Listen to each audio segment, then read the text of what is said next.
Good afternoon, everyone. By the way, I am Marvijan Laranu, and now let's proceed to our lesson, which is the propaganda movement and La Solidaridad. In this lesson, it's provide a summary of Rizal's contribution to the propaganda movement that called for reforms from the Spanish colonial government in the Philippines.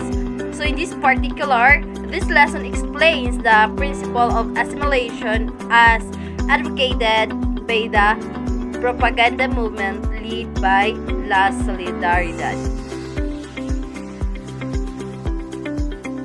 Prior to the arrival of Rizal in Spain, many Filipino students were already studying there, like Pedro Paterno and Gregorio Sanciano, who were both active Filipino nationalists.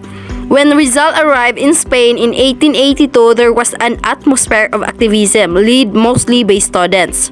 Around this time, Spain's government was in disarray because the newly adopted 1876 constitutions created a power vacuum.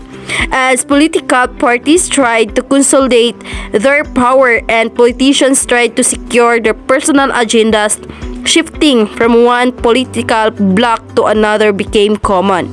Corruption was prevalent in the Spanish government.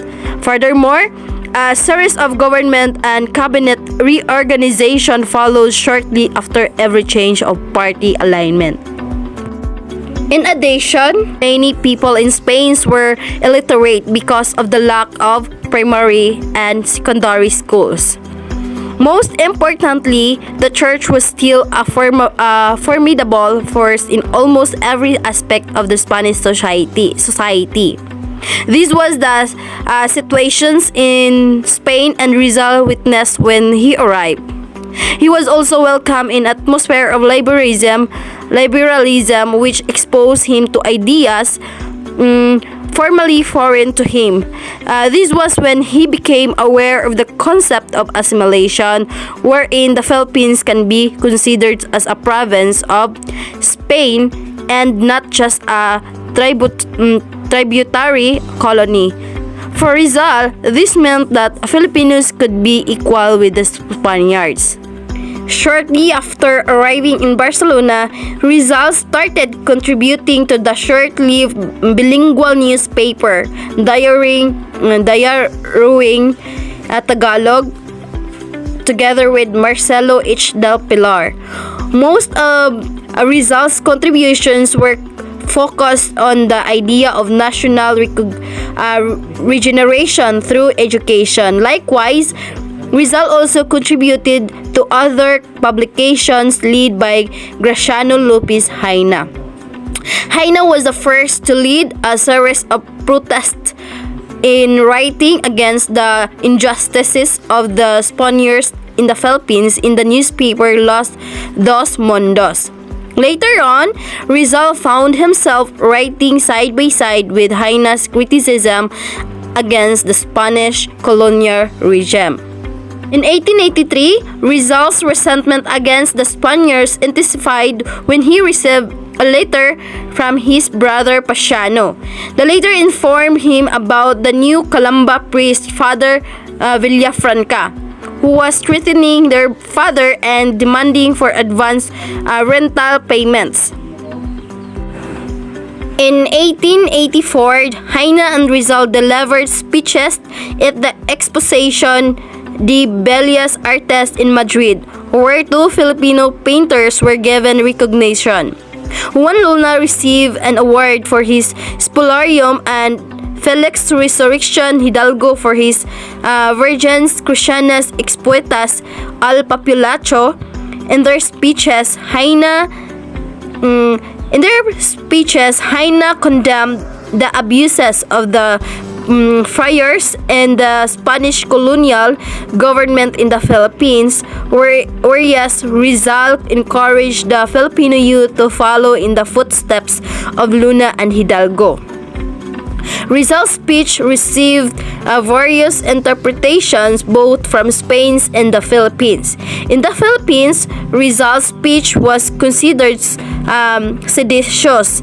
Many believed that Rizal could never return to the Philippines again as long as it was a colony of Spain. Left Spolarium, and Virgens Christianas Expuestas al Populatio, right? So, ito po yung makikita natin sa museum. So, ito po yung Spolarium ni Juan Luna. It was in 1885 that Rizal became more active in contributing to various newspapers. In 1888, Rizal joined an organization composed of Filipino liberal exiled in Spain, the La Solidaridad. The organization aimed to raise the awareness of Spain on the needs of its colony, the Philippines. Galicano Apasibol, Rizal's cousin, it issued a newspaper of the same name. It was published in Barcelona. Jaina and later on Del Pilar edited the newspaper while Rizal was an active and significant contributor. It served as the principal organ of the reform movement. Most of the articles featured in La Solidaridad talk about the possibility of the Philippines becoming a province of Spain and equal rights. Before the law, recognition of the freedom of speech and assembly. One of Rizal's most important contributions was the letter to the young woman of Malolos, published on February 22, 1889.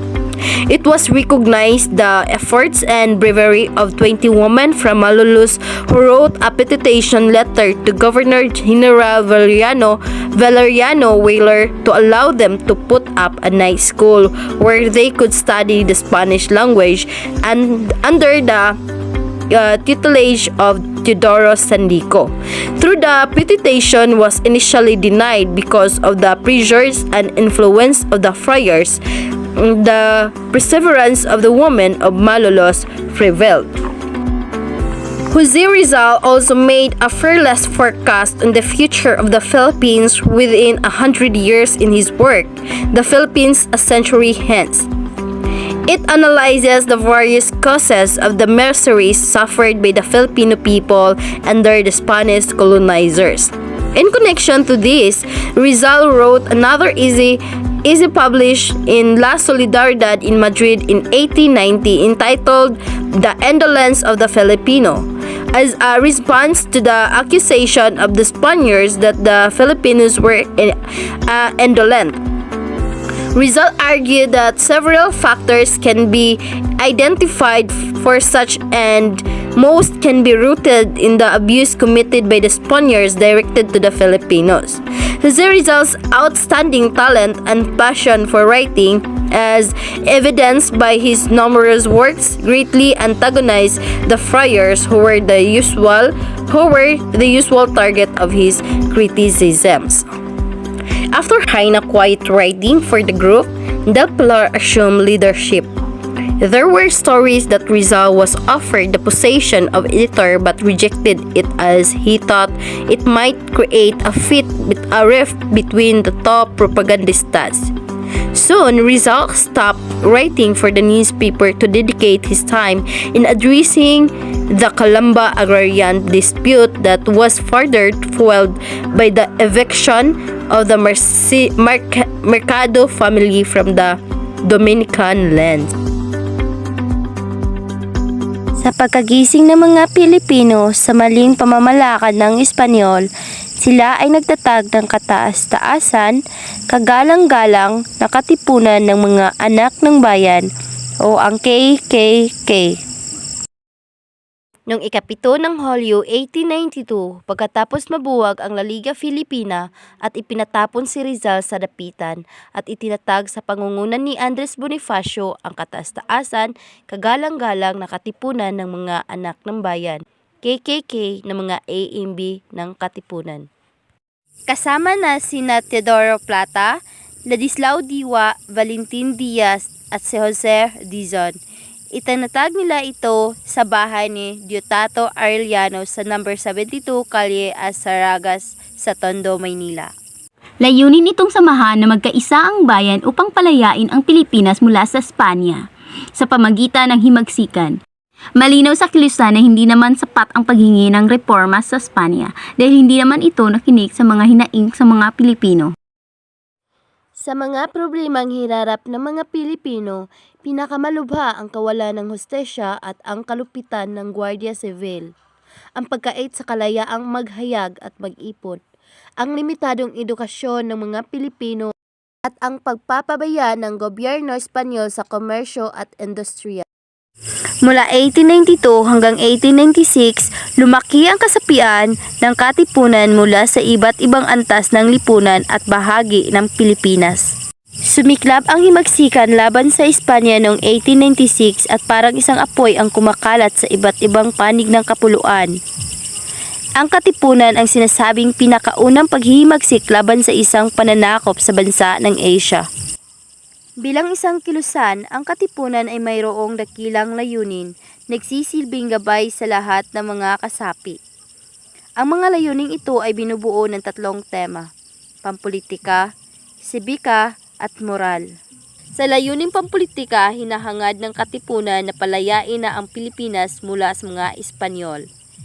Isasagawa ito sa pamamagitan ng armadong himagsikan tungo sa pagbuo ng isang bansang malaya. Sa layuning sibika, nilayo ng katipunan na maipapalaganap ang katarungang panlipunan sa pamamagitan ng pagtatanggol sa mga naaapi at pagpaparusa sa mga nang-aapi. Bahagi rin ng layuning ito ang pagtulong sa kapwa upang hindi masanay ang kapatiran na umasa sa iba. Ang layuning moral ng katipunan ay nakakasentro sa kabutiang asal, pagpapatibay ng kalooban at wastong pag-uugali ng bawat miyembro.